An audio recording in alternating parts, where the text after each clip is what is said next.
Where we're at now is Fenchurch Street, Glen Innes, and this is where I think the intention is to pack and stack some of the poorer people. The thing is, in this Tamaki area, which is Glen Innes, Point England and Panmure, there are poorer communities, and the scam was that they were going to help regenerate the community, do things for the poorer people. But it's actually been a $1.6 billion scam, because the real intention is not regeneration, it's gentrification. They don't want to look after the poor people, they actually want to look after rich private property developers and wealthy who want to clear state tenants of prime real estate. And how they did this was using similar sounding names, because what the public, the tenants, councillors and even MPs were led to believe was that 2,800 Housing New Zealand properties, state houses in Tamaki, were going to be transferred to this new Crown Council combination company, which hadn't been done before, called Tamaki Redevelopment Company Limited, 59% Crown and 41% Council. With its 27-page constitution making all the right noises about looking after the community and regeneration, blah, blah, blah, except they didn't get one house. I was the one that found out that who owned Nikki Roti's house at 14 Taniwha Street, and she's the directly affected state tenant who's made the firm stand, refused to sign anything, refused to move. And what we found out was that Nikki's property was owned by Tamaki Regeneration Limited.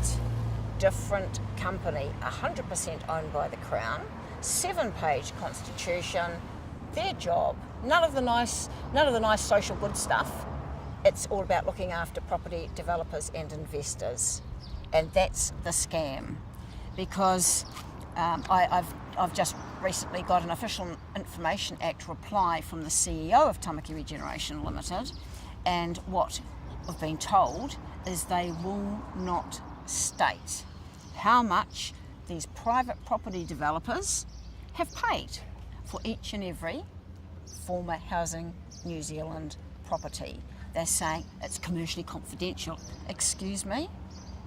State housing is arguably the biggest state asset, and it's public property. How I came across this Tamaki regeneration gentrification scam was through my involvement in helping Nikki Roti, who's a directly affected state tenant who was facing a 90-day eviction notice, and Nikki has refused to sign anything, refused to move. She's making a stand on behalf of the elderly, the vulnerable, against the privatisation of state housing. She doesn't want to be transient. She doesn't want to be shifted around. It's not on and it's not fair. This is political dynamite. It is an 11-page Official Information Act reply that took me 3 months to get from Tamaki Regeneration. 7,500 additional houses were to be built. And the total to date of how many houses have been built, as at the 9th of August 2017, 213 new mixed tenure houses have been delivered.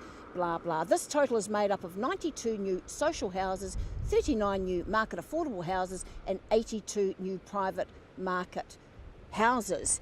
But they also admit there have been 77 demolitions of former Housing New Zealand properties since the 31st of March, demolished them. And a lot of these old state houses had really good bones, which have been smashed to pieces. Please detail exactly how much money private property developers paid for each and every former Housing New Zealand property in the area covered by the Tamaki Redevelopment Project. This part of your request is refused under sections 9.2 blah blah of the Act to protect information which is subject to an obligation of confidence and to enable TRC to carry out without prejudice or disadvantage commercial activities and negotiations with market participants. How disgraceful is that? This was public property. How much is it being sold for?